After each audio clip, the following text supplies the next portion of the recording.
എൻ്റെ അമ്മ ഏകദേശം 30 വർഷത്തിലധികമായിട്ട് ഹോം ട്യൂഷൻ എടുക്കുന്ന ഒരാളാണ്.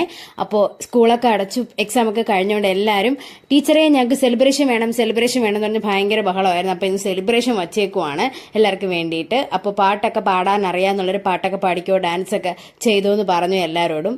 സകൃതകൃതമായ നാട്ടുകാരെ ശ്രദ്ധിക്കുക, കലാപരിപാടികൾ തുടങ്ങാൻ ആരംഭിക്കാൻ.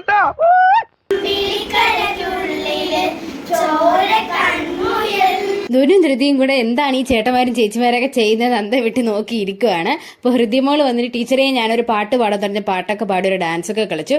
അപ്പോൾ പിന്നെ ധുനും ധൃതിയും എങ്കിൽ ഞങ്ങളും കളിക്കാന്ന് പറഞ്ഞ ഡാൻസ് ഒക്കെ കളിക്കാൻ കേട്ടോ. അത് കഴിഞ്ഞ് എല്ലാവരും ഇപ്പോൾ ഒരു ഗെയിം കളിക്കാൻ വേണ്ടി പോവാണ്.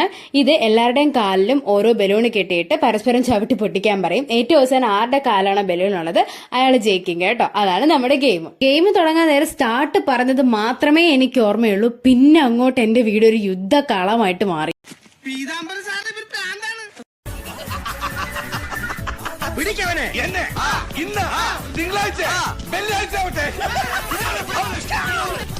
അങ്ങനെ കുറെ നേരത്തെ കഠിനാധ്വാനത്തിന് ശേഷം അവസാനത്തെ വേദവും അതുപോലെ ശങ്കരനും ഫൈനലിലായിട്ടുണ്ട്. അവസാനം ശങ്കരനാണ് കേട്ടോ പൊരിഞ്ഞ പോരാട്ടത്തിന്റെ അവസാനം ജയിച്ചത്.